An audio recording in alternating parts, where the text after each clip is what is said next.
और retail investor 17% लेके बैठा हुआ है होल्डिंग। ये कितना ओवर वैल्यूड है और ये कुछ भी हो सकता है। कल का न्यूज आने के बाद ये कुछ भी हो सकता है, ये गिर भी सकता है, ये अपने 52 वीक के लो पे भी आ सकता है।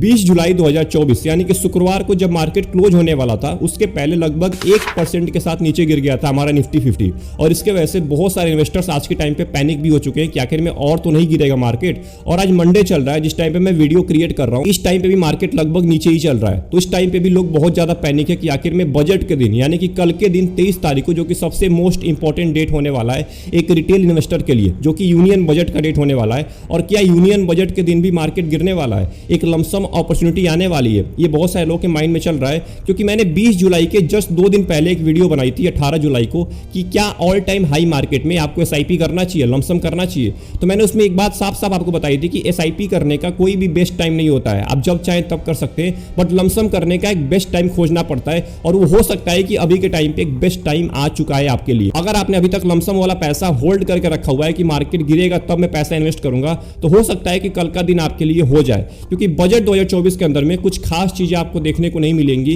क्योंकि हो सकता है कि जो आज के टाइम में सेक्टर्स ग्रो कर रहे हैं वो कल के बाद गिर भी सकते हैं, जो कंपनीज ग्रो कर रही हैं वो गिर भी सकती हैं और इसका फायदा उठा सकते हैं। आप ज्यादा क्वांटिटी में उसको खरीद सकते हैं। म्यूचुअल फंड के अंदर आपको ज्यादा यूनिट्स मिल सकते हैं। चलिए इस पूरे टॉपिक के बारे में हम डिटेल में बात करेंगे इस पूरे वीडियो के अंदर में। पूरे वीडियो को ध्यान से वॉच करिएगा। अगर हम बात करें यूनियन बजट 2024 की, तो ये 3 सेक्टर के ऊपर सबसे ज्यादा फोकस होने वाला है। ये 3 सेक्टर की वजह से हो सकता है कल मार्केट गिर भी जाए और ये 3 सेक्टर में अगर कोई अच्छी न्यूज आती है तो मार्केट बहुत तेजी के साथ ऊपर भी जाने वाला है। और जो इसमें स्टॉक्स भी हैं वो भी बहुत तेजी के साथ ग्रो करने वाला है। और ये भी हो सकता है कि जो इसमें ओवर वैल्यूड स्टॉक है उनका कल से खात्मा भी हो सकता है, वो स्टॉक्स अपने 52 वीक के लो पे भी आ सकते हैं। अगर हम बात करें इन 3 सेक्टर के बारे में, तो बीजेपी का जो मैनिफेस्टो था उसके अंदर भी बहुत ज्यादा डिस्कस किया गया था इन 3 सेक्टर के बारे में। और जो भी इंटरिम बजट हुआ था फरवरी के अंदर में, उसके अंदर भी इसको बहुत ज्यादा बजट एलोकेट किया गया था। सबसे पहले नंबर पे रेलवे सेक्टर। अब रेलवे सेक्टर के अंदर जो भी स्टॉक्स हैं, आईआरएफसी हो गया, आरबीएनएल हो गया, ये जो भी स्टॉक्स हैं जो बहुत तेजी के साथ पिछले 1-2 साल के अंदर में ग्रो किए हैं, ये तो बहुत ज्यादा ओवर वैल्यूड है ही। मैं आपको दिखाने वाला हूं अभी कितने ज्यादा ओवर वैल्यूड हैं, क्यों आपको इनसे दूर भागना चाहिए और क्यों इसमें रिटेल इन्वेस्टर इतना दिलचस्पी दिखा रहा है आज के टाइम में। क्योंकि कोई भी बड़े बड़े इंस्टीट्यूशंस, एफआईआई हो गया, डीआईआई हो गया, म्यूचुअल फंड्स हो गए, इसके अंदर कोई भी उतना दिलचस्पी नहीं दिखा रहा है जितना रिटेल इन्वेस्टर दिखा रहे हैं। इसके बारे में हम बात करेंगे। सबसे पहले ये जान लेते हैं कि इंटरिम बजट के अंदर में इसमें कितना बजट एलोकेट किया गया था। अगर बात करें हम रेलवे सेक्टर की, तो लगभग 2.5 लाख करोड़ बजट एलोकेट किया गया था, जो कि पिछले फाइनेंशियल ईयर के 5% ज्यादा है। मतलब कि पिछले साल के बजट से 5% ज्यादा बजट एलोकेट किया गया है रेलवे सेक्टर के अंदर में, लगभग 2.5 लाख करोड़ का। अब आते हैं अपने एक असली मुद्दे पे जो कि आपको जानना बहुत ज्यादा इंपॉर्टेंट है, जो कि नेशनलिज्म है। भारत के अंदर बहुत ज्यादा चलता है। जो भी इलेक्शन होने वाला होता है उसके पहले सभी पार्टी बहुत बड़े बड़े आपको ख्वाब दिखाते हैं कि मैं ये कर दूंगा, अगर मेरी गवर्नमेंट आ गई तो मैं ये कर दूंगा, ये कर दूंगा। बट जब गवर्नमेंट आ जाती है तो उसके बारे में बहुत ही कम बातचीत होती है। और यही हुआ है इन 3 सेक्टर के साथ। इन 3 सेक्टर को बहुत ज्यादा, बहुत तेजी के साथ बढ़ाया गया है, बहुत तेजी के साथ इसके बारे में बात किया गया है, बहुत ज्यादा लेवल पे इसके अंदर बजट एलोकेट किया गया है। बट क्या रियल लेवल पे आगे इसके बारे में बात होने वाली है? यही सबसे बड़ा मुद्दा होने वाला है कल के दिन, यानी कि बजट 2024 के अंदर में। अब बात कर लेते हैं कि आखिर में क्यों मैंने बताया था आपको कि ये जो स्टॉक्स हैं जो रेलवे सेक्टर के अंदर हैं ये ओवर वैल्यूड हो चुके हैं और क्यों आपको इनसे दूर भागना चाहिए अभी के टाइम पे। इस स्टॉक के बारे में आपने बहुत बार सुना होगा और लगभग आज भारत के हर इन्वेस्टर के पोर्टफोलियो में आपको ये स्टॉक दिख जाएगा। इसका नाम है रेल विकास निगम लिमिटेड, आरबीएनएल, जो आज के टाइम पे 622 रुपए पे ट्रेड कर रहा है। अगर बात करें इसके पी रेशियो की, तो लगभग 88 का पी रेशियो है। सोचिए कितना महंगा हो चुका है आरबीएनएल आज के टाइम में। अगर हम बात करें 3 साल की, पिछले 3 साल के अंदर में, तो अगर हम इसके प्राइस की बात करें, देखिए 70 रुपए पे ट्रेड कर रहा था 2023 के अंदर में, 70 रुपए पे ट्रेड कर रहा था। बट आज के टाइम पे लगभग 1.5 साल के बाद ये 620 रुपए पे ट्रेड कर रहा है। अगर बात करें पी रेशियो की, तो लगभग 10-12 का पी रेशियो था 2023 के शुरुआत में, बट अभी के टाइम पे 88 को टच कर चुका है। सोचिए कितना ओवर वैल्यूड हो चुका है स्टॉक। बट पी रेशियो के बारे में मैंने आपको पिछले वीडियो में बताया था कि पी का मतलब होता है प्राइस के मुकाबले में क्या इसकी अर्निंग भी ग्रो कर रही है। तो एक बार अर्निंग इसकी देख लेते हैं, प्रॉफिट चेक कर लेते हैं कि आखिर में प्रॉफिट ग्रो कर रहा है इसका। अब यहाँ पे अगर आप नेट प्रॉफिट एक बार चेक करेंगे नीचे, तो आप देखिए यहाँ पे मार्च 2023 के अंदर में 1268 करोड़ का इसका नेट प्रॉफिट है मार्च 2023 2023 के अंदर में। वहीं बात करें मार्च 2024 के अंदर, मतलब इस साल के अंदर में 1463 करोड़ है केवल इसका नेट प्रॉफिट, यानी कि केवल 200 करोड़ का बढ़ोतरी देखा गया है इसके नेट प्रॉफिट के अंदर में। और वहीं बात करें इसके चार्ट की, यानी कि इसके प्राइस की, तो कितने तेजी के साथ इसका शेयर का प्राइस बढ़ा है। और यहां पे भी आपको साफ साफ दिख जाएगा शेयर होल्डिंग पैटर्न के अंदर भी प्रोमोटर की होल्डिंग अभी के टाइम पे जून 2024 के अंदर में 72% की चल रही है।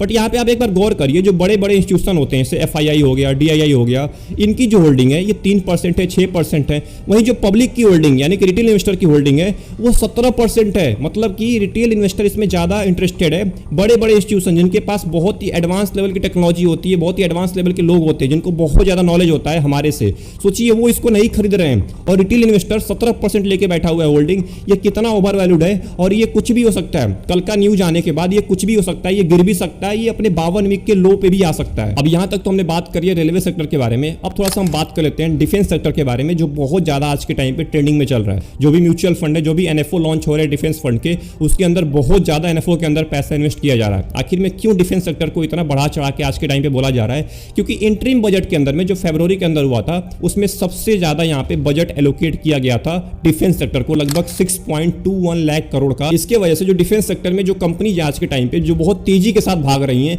वो भी आज के टाइम पे बहुत ज्यादा ओवर वैल्यूड हो चुकी है। मैं आपसे रिकमेंड करूंगा कि इन सेक्टर से, इन कंपनी से आप दूर भागिए अभी के टाइम पे। आपको इनके बारे में सोचना भी नहीं है, इन सेक्टर्स के बारे में, इनके रिलेटेड जो म्यूचुअल फंड्स हैं उनके बारे में भी आपको नहीं सोचना है। क्योंकि अभी के टाइम पे हो सकता है कल के यूनियन बजट के बाद अगर इसके रिलेटेड कुछ गलत न्यूज आती है तो ये सबसे ज्यादा नीचे गिरने वाले हैं। आपको हो सकता है कि आज तक का सबसे बड़ा लॉस देखने को मिल जाए इन सेक्टर्स और इन कंपनीज के अंदर में। और अगर कोई अच्छी न्यूज आती है तो ये सबसे ज्यादा बूम भी करने वाले हैं। और जो हमारा तीसरा सेक्टर है जिसके बारे में यूनियन बजट के अंदर ज्यादा बात हो सकती है, उसका नाम है इंफ्रा सेक्टर। अब देखिए इंफ्रा सेक्टर के अंदर अगर आप किसी भी म्यूचुअल फंड में पैसा इन्वेस्ट करते हैं तो आपके लिए हो सकता है कि अपॉर्चुनिटी भी आ जाए पैसा इन्वेस्ट करने के लिए, आप लमसम इन्वेस्टमेंट कर सकते हैं कल के दिन में। अगर कोई अच्छी न्यूज आती है तो इंफ्रा सेक्टर आपको बूम करता हुआ नजर आएगा। ये तो बात कर लिया हमने अभी तक कि आखिर में वो कौन से 3 सेक्टर हैं जिनके बारे में यूनियन बजट के अंदर बात सबसे ज्यादा किया जा सकता है। अब आते हैं असली मुद्दे के ऊपर, जो कि है टैक्स। अब देखिए टैक्स को लेके बहुत ज्यादा आज के टाइम पे न्यूज चल रहा है कि टैक्स कम किया जाएगा, टैक्स बढ़ाया जाएगा,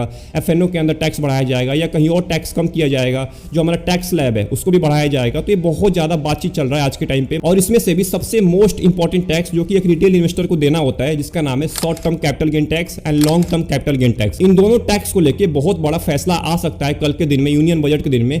अगर टैक्स से रिलेटेड कोई अच्छी खबर आती है कल के दिन ना, तो मार्केट आपको एक और नया ऑल टाइम हाई टच करता हुआ नजर आएगा। पर टैक्स में कोई भी गड़बड़ी होती है, कोई भी चीज बढ़ाई जाती है, तो हो सकता है आपको ब्लड बाथ भी देखने को मिल जाए। क्योंकि टैक्स एक बहुत ही इंपॉर्टेंट मुद्दा बन चुका है आज के टाइम पे। और मार्केट जिस तरह से बिहेव कर रहा है पिछले 1 दिन से 2 दिन से, वैसा लग तो नहीं रहा है कि यूनियन बजट कुछ अच्छा जाने वाला है। बट अगर अच्छा चला जाता है तो एक रिटेल इन्वेस्टर को बहुत ज्यादा फायदा होने वाला है, जो लोगों ने लमसम करके बैठे हुए हैं। बट कल के दिन में अगर मार्केट एक बार और करेक्ट होता है तो कल आपके लिए एक बेस्ट अपॉर्चुनिटी बनने वाली है लमसम करने के लिए। अपने पैसे को अगर आपने अभी तक लमसम में नहीं डाला है तो बचा के रखिए कल के लिए। कल आपके लिए हो सकता है कि एक अच्छा खासा खबर भी आ सकता है। तो आई होप आपको ये पूरी वीडियो पसंद आई होगी। आपको क्या लगता है कि जो यूनियन बजट 2024 है ये किसकी तरफ जाने वाला है? एक रिटेल इन्वेस्टर की तरफ, मतलब रिटेल इन्वेस्टर को मदद करने वाला है कि बड़े बड़े इंस्टीट्यूशन को मदद करने वाला है? किसके तरफ जाने वाला है? कमेंट बॉक्स में जरूर टाइप करिएगा। और अपना ओपिनियन बिल्कुल भी देना मत भूलिएगा। कमेंट बॉक्स में ये भी टाइप करिएगा कि आपका ओपिनियन क्या है यूनियन बजट को लेकर। मिलते हैं एक और इंपॉर्टेंट वीडियो में, तब तक के लिए अपना ध्यान रखिए। Best of luck.